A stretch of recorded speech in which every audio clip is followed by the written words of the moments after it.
यहाँ बीवी से जो है ना हमारे माशरे में अगर कोई मशवरा करता हो ना तो उसको इतना को कोई बुरा समझा जाता है, पता नहीं उस पर कौन कौन से टैग लग जाते हैं, ये रन मुरीद है, ये है, बूढ़ी थले लग गया था, फलाना तो ये तो वो, ये सारे ड्रामे शुरू हो जाते हैं, ताकि इससे कोई फ़र्क नहीं पड़ता। बल्कि आप यकीन करें कि ज़िंदगी की जो खुशियाँ हैं उनमें 90% जो मतलब कि किरदार होता है वो कम्युनिकेशन का होता है, कि कम्युनिकेशन गैप नहीं आना चाहिए। तो मैं कहती हूँ कि जब भी मियाँ बीवी दोनों को मेरा ये मशवरा है कि जब भी आप अपनी ज़िंदगी शुरू करें या जब आप शादी के बंधन में बंधे, चाहे वो अरेंज हो चाहे वो लव मैरिज हो, मैं तो प्रेफर हमेशा अरेंज को ही करती हूँ, कि आप उसमें जो है एक दूसरे को मतलब वाज़ह तौर पे बता दें, जो अहम फैसले होते हैं वो वाज़ह तौर पे पहले दिन दर्स देने की बजाय ना, मेरी माँ की खिदमत करी, माँ की खिदमत करी, चंद ऐसी बातें जो है उसको समझा दें एक दूसरे को। उसके बाद देखिएगा ज़िंदगी माशाल्लाह कितने अच्छे पैटर्न पे चलती है, कि जैसे वो मतलब मिसाल है कि मतलब अपनी बीवी से उतनी ही तवक्को रखो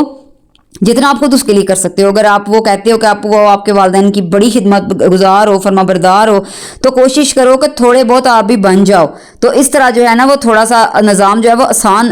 जो है ना हो जाता है। और जब आपकी ये ख्वाहिश है कि शादी के बाद भी मेरी बीवी स्लिम स्मार्ट रहे, बद्दी ना लगे, बदसूरत ना हो, तो आप जो है उसमें आपका बड़ा किरदार है। अगर आप उसको थोड़ा सा टाइम दोगे तो वो ज़रूर अपनी फिटनेस पे ध्यान देगी, और आप खुद भी अपनी फिटनेस को जो बरकरार रखो, ना कि खुद भी ऐसे बन जाओ कि टेढ़ा गानू वधे आते जीभ सारा तोंद निकली हुई है और पता नहीं किस तरह का खुद को आप लोग बना लेते हो। तो आप भी उस चीज़ से जो है वो ग्रेज करो। और सबसे बड़ी बात कि कभी भी दूसरे जो घरों के या रिश्तेदारों के घर हैं उनसे अच्छी बातें उनकी देखो ज़रूर, सीखो ज़रूर, लेकिन अपने घर के माहौल को कभी उनके माहौल जैसा बनाने की कोशिश ना करो। फिर वो चाहे लड़की के बहन भाइयों के घर हों, माँ बाप के घर हों, या फिर लड़के वालों के बहन भाइयों के घर हों, कभी भी उस माहौल को अपने घर में इंप्लीमेंट करने की कोशिश ना करो, बल्कि अपना एक अलहदा माहौल बनाओ, अपना एक मुनफरिद तरीके का अच्छा सा जो है ना अपने घर का जो माहौल है वो तरतीब दो। और हर इंसान जो है वो मैं कहती हूँ मुख्तलिफ जो सलाहियतें हैं ना उसका मालिक होता है। कोई भी ज़ाहिर बंदा है वो हर फन मौला तो नहीं हो सकता,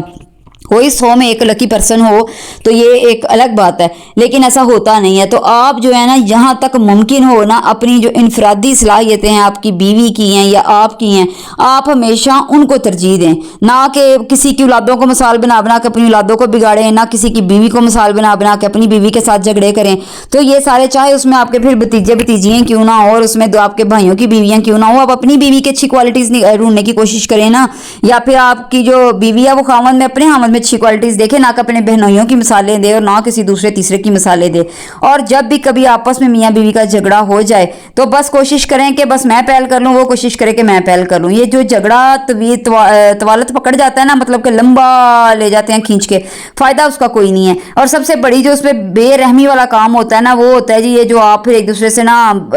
ताल्लुकात मुनक़ता कर देते हैं। ताल्लुकात वो इस तरह के मुनक़ता होते हैं कि जो बीवी है वो बेचारी उठ रही है, सबके लिए नाश्ते भी बना रही है, दोपहर के खाने भी बन रहे हैं, लेकिन बस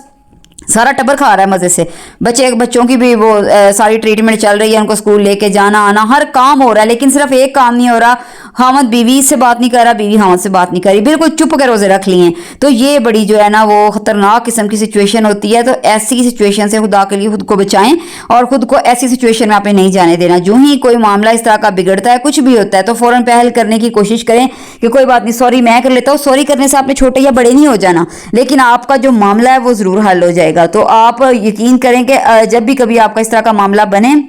तो पहल करके आप जो है माफ़ी मांगे अगले बंदे से, अगला बंदा भी फिर अकड़े ना, चाहे वो शोहर है चाहे बीवी है, फिर एमी फजूल की है ना में खुद को ना धकेलें, फजूल का अकड़ अकड़ के मत दिखाएं, बल्कि फ़ौरन से आप जो है अगले बंदे को माफ़ कर दें। और हाथ नहीं उठाना, किसी सूरत एक दूसरे पे हाथ ना उठाएं, चाहे सिचुएशन कोई भी हो जाए। और इन अगर आप बातों का ध्यान रखेंगे, यकीन करें हो ही नहीं सकता कि आपकी जो घर का माहौल है वो डिफरेंट ना हो या आपके घर का माहौल अच्छा ना हो। तो कभी भी वो सियाने बात कहते हैं ना, मैंने एक दफ़ा बानो आपा का मैं लेक्चर सुन रही, वो भी बता रही यही कि दिन में जितना मर्जी हामद का और जो बीवी है उसका झगड़ा हो जाए, लेकिन कभी भी उसको आप उसके दरमियान में रात जो है वो हायल ना होने दें, मतलब 24 घंटों से ऊपर ना झगड़े को तो ये लंबा खींचें। वो फिर आप पे असरअंदाज होना शुरू हो जाता है, फिर उसमें मैं आ जाती है। जब उसमें मैं आती है ना कि मैं ऐसे, मैं क्यों माफ़ी मांगूँ, मैं यूँ मैं वो, तो फिर वहाँ से खराबियाँ शुरू होती हैं। तो फ़ौरन से जो है ना जब भी कोई दूसरा जो बंदा है वो, क्योंकि देखिए गलती दोनों साइड से होती है, बस इतना फ़र्क है कि किसी की गलती ज़रा कम होती है, किसी की ज़रा ज़्यादा होती है।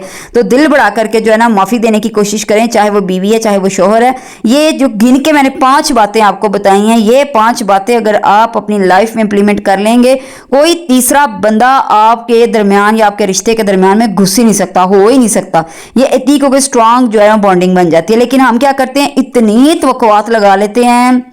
ایک جو حامد ہے بیوی سے لگا لیتا ہے, بیوی حامد سے لگا لیتی ہے, مطلب کہ اس میں جو سیکریفائس والا پورشن ہے نا وہ نکال ہی دیتے ہیں, تو خرابیاں پھر وہاں سے شروع ہوتی ہیں. آپ کیوں ایسا چاہتے ہیں کہ اگلا بندہ ہی بار بار قربانی دیے جائے؟ بیوی ہے تو وہی قربانی دیے جائے, اگر حامد ہے تو وہی قربانی دیے جائے. آپ مل کے نہیں چل سکتے. آپ جب مل کے چلو گے, جب آپ کے اپنے سگے بچے جھگڑا کرتے ہیں نا کھیلتے ہوئے یا کیسے, تو آپ کیسے ان کو درس دے رہی ہوتی ہیں, یا باپ کیسے بچوں کو سمجھا ہوتا ہے تم دونوں کا اور کون ہے, تم دونوں ہی تو بیٹا ایک دوسرے کے آپ بہن بھائی ہو, آپ ایسے نہ کرو ویسے نہ کرو. یہی لیکچر کبھی آپ خود اپنے پہ آزما کے دیکھیں کتنا فرق پڑتا ہے. آپ کا دل کرتا ہے نا کہ وہ اکٹھے رہیں, ساتھ رہیں, جھگڑا نہ کریں, ان کو خراب باتیں نہیں آپ سیکھنے دیتے کہ نہیں بیٹا یہ بری بات ہے, چلو شاباش سوری کر لو. تو یہ ساری باتیں کبھی خود پہ بھی آزما کے دیکھیں, تو آپ کا گھر جو ہے ماشاءاللہ سے یقین کریں بالکل جنت کا گہوارہ ہی بنے گا. ایسا لگے گا کہ واقعی آپ کے گھر میں سکون اتر رہا ہے. تو اللہ تعالیٰ جو ہے جی سب کے گھروں میں ایسے ہی سکون اتارے, اور جہاں بھی یہ چپلشیں اور رنجشیں ہیں ان کو ختم کرے, اور آپ کو بھی توفیق دے اور مجھے بھی توفیق دے.